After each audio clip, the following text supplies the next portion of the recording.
Welcome to HITC Sport. Right, I'll be honest with you lads, I haven't played FIFA in about 3 to 4 years. Largely because, I can barely afford shoes for my feet. If I wanted to buy an Xbox, I'd probably have to sell my left kidney. And I need that to live. But alright, let's sell my soul to the devil for a minute and pretend to be a gamer for the sake of a FIFA video because views. So, wait. What up, fellow gamer dudes? That Belle Delphine is a bit of alright. Am I right? Is Skyrim still cool?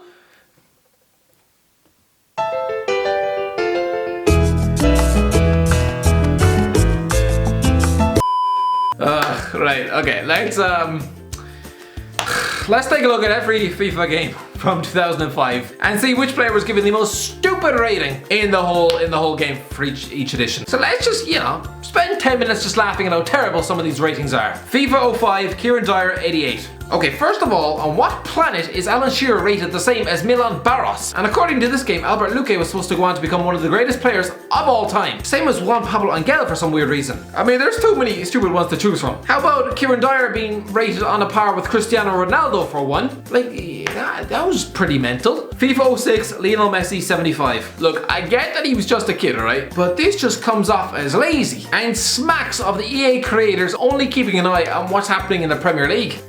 For instance, right, Ronaldo and Messi are the two dons of football, and they have been for the last 10 years. Well, back when they were both starting out, Ronaldo was given an 83 rating and a potential of 91 back in 2006. Messi, on the other hand, was stuck in the 70s. And apparently, according to these EA creators, he was never going to amount to anything more than a shite Aaron Lennon. Good job, lads! FIFA 07, Chris 89. If EA are to be believed, the 8th best player in world football back in 2007 was an egg-shaped creature called Chris. You know, that Brazilian defender who spent 8 years at Lyon? Apparently he was better than 99.999% of footballers on the planet. Yeah, because when someone spends nearly a decade in France, then you know they're absolutely world class. Higher than Carlos Puyol, Kaká, Lilian Thuram, or no, I'm sorry, I can't read anymore or I will start breaking things. Probably starting with my own spine. FIFA 08, Scott Brown 86. So apparently back in 2008, Scott Brown was on a par with both Zlatan Ibrahimovic and Fernando Torres. Who designed this game? Scott Brown's mother? Chris Boyd was also 85. Chris Boyd, future Middlesbrough flop, was rated on a level with Dimitar Berbatov and Robin van Persie. The likes of Stephen Naismith were supposed to be as good as Xavi, Arjen Robben and Frank Lampard. Stephen Naismith? Were they drunk? If you told Chelsea fans back in 2008 that, they would have to swap out Lampard for Stephen Naismith, they would probably break your legs. Also, please, somebody, for the love of God, tell me, who the hell is Bernd Rontar? Because apparently he was one of the best players in world football. But according to Google, Bernd Rontar looks like this. Who are you, Bert? I'll get to the bottom of this. I'll find your mysterious backstory, which has seen you in the space of 10 years age from a world star into a middle-aged man who looks as though he suffers from nightly incontinence. Also, remember Scott Chipperfield? I mean, it's okay if you don't. I mean, it's like trying to remember that coffee stain that you left on your rug back in 2007. This man was the epitome of the word forgettable, just like anything out of Piers Morgan's mouth. And yet, he was rated the same as Cafu, rated higher than Philip Lam. What? Apparently Sergio Aguero was as good as Scott McDonald, Andy Johnson was better than Wesley Sneijder, Jermaine Pennant as good as Bastian Schweinsteiger. Honestly, I feel like scrubbing my brain with bleach after that. FIFA 09. Oh yeah, it's the return of the Ronhar, 15th best footballer on the planet. I'm guessing if he turned up to a Ballon d'Or ceremony, everyone would just assume he was the goddamn waiter. Who the fuck is that guy?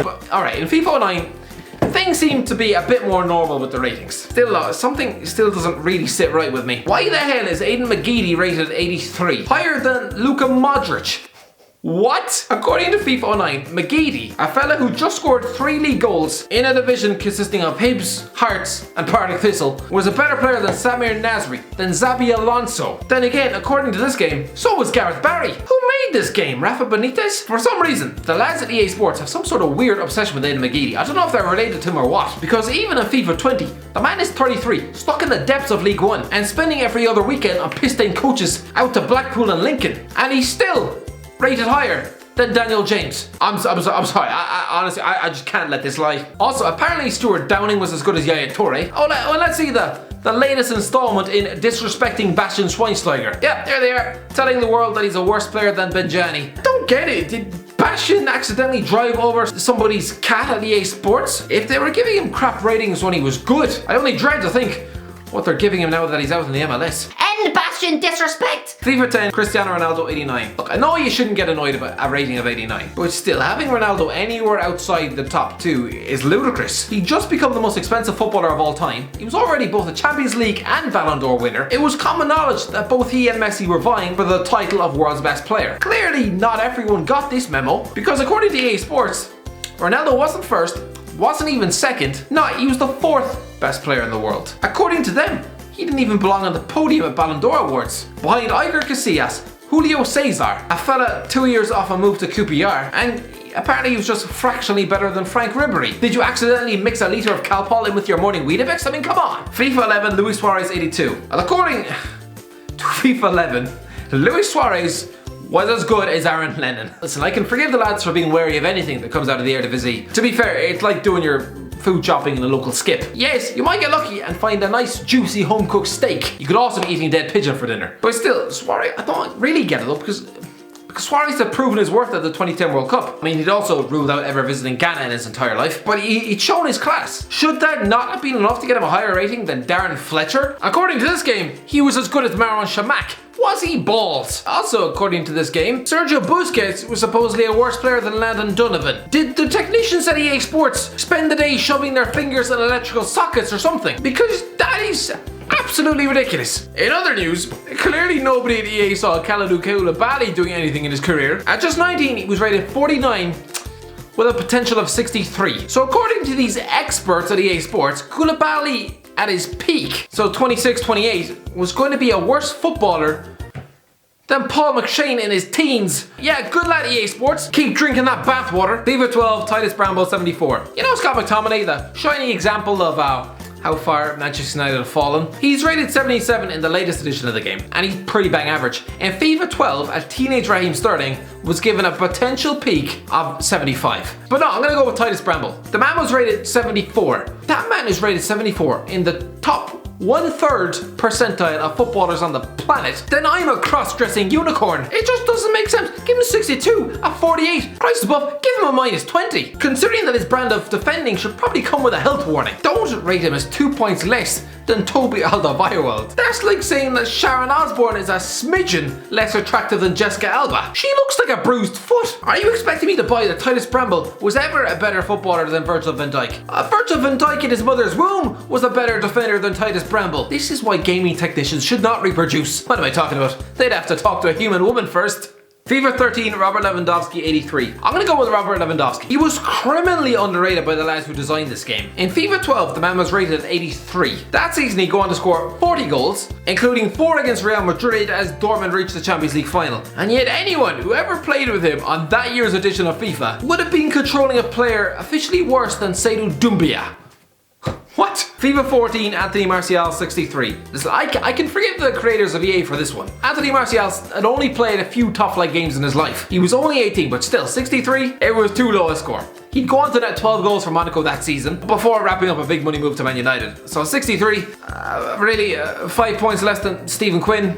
Come on lads, get it together. FIFA 15, Harry Kane 78. This was supposed to be Harry Kane's one-season wonder. I can understand why EA didn't trust the portly lad who'd so up to then had made a career out of rotting on the benches at lower league clubs, but this score of 78 looked outdated within a couple of weeks of the season starting. The man scored 31 goals that season, and yet was deemed a worse player than Leighton Baines. FIFA 16, N'Golo Kante 79. Again, can we really blame the creators of EA for this one? Yeah, a rating of 79 did not befit someone of N'Golo Kante's talents, but this was his breakthrough season, alright? Even in France, he was a relative unknown. He did belong at least 9 points higher, but I can forgive them for this, for saying that, you know, Kante was marginally better than the likes of Tom Cleverley and John Joe Shelby. I mean, saying that nowadays, it should probably come with a jail sentence, but at the time, alright, I'll let them off. FIFA 17, Petr Cech 88. Petr Cech at 88, ugh. Listen, I loved Cech in his prime. He was a wonderful keeper. But by the summer 2016, he just enjoyed a rocky debut season at Arsenal, having been tossed out like a piece of old rubbish from Stamford Bridge. Let's be honest, the man was never the same after Stephen Hunt nearly turned his brain into wet pasta. So to have him rated above the likes of Jan Oblak, on a par with Buffon, I know it's stupid comparing goalies with strikers, but